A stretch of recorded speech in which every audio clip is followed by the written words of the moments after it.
So you mentioned the EPA, the administrative agencies like the CIA and the FBI, and your uncle, John F. Kennedy, expressed desire to, quote, splinter the CIA into 1,000 pieces and scatter it into the winds, unquote.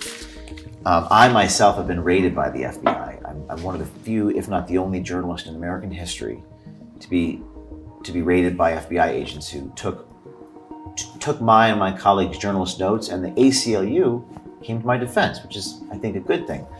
But in terms of these agencies, going back to my question about, was it always this bad? You know, J. Edgar Hoover was the head of the FBI 50 years ago, 60 years ago.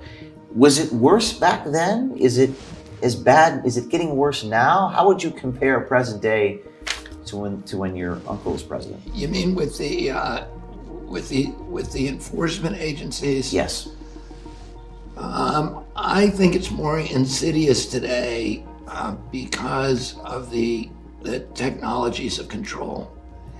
Back then, back then you had really terrible people running the agency, like Alan Dulles and James Jesus Angleton, Frank Wisner, people who were genuinely murderous and felt like there was no, controls on their behavior.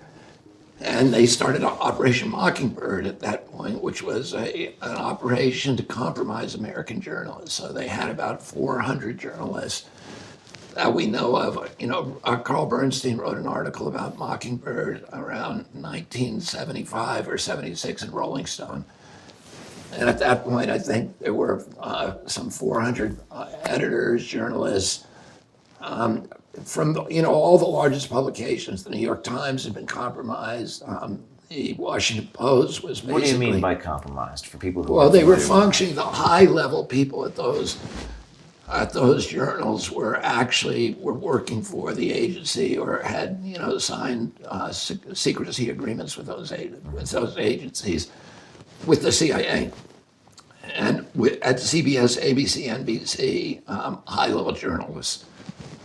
So today, today that's going on.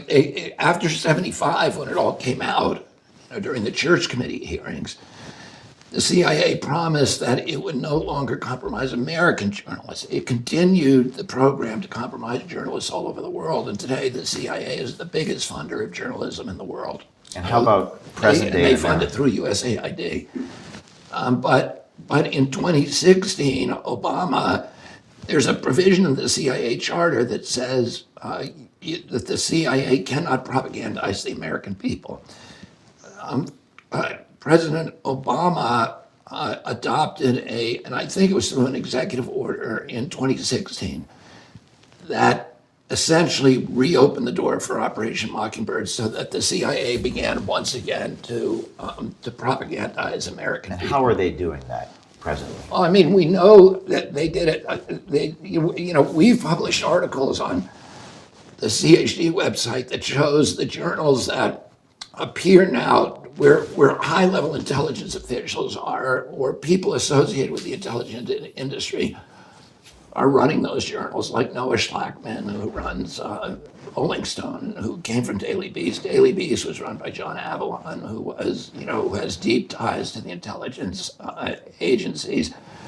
But even journals like Smithsonian and National Geographic, Nature, the Washington Post, the New York Times appear to be compromised by the CIA. We know from the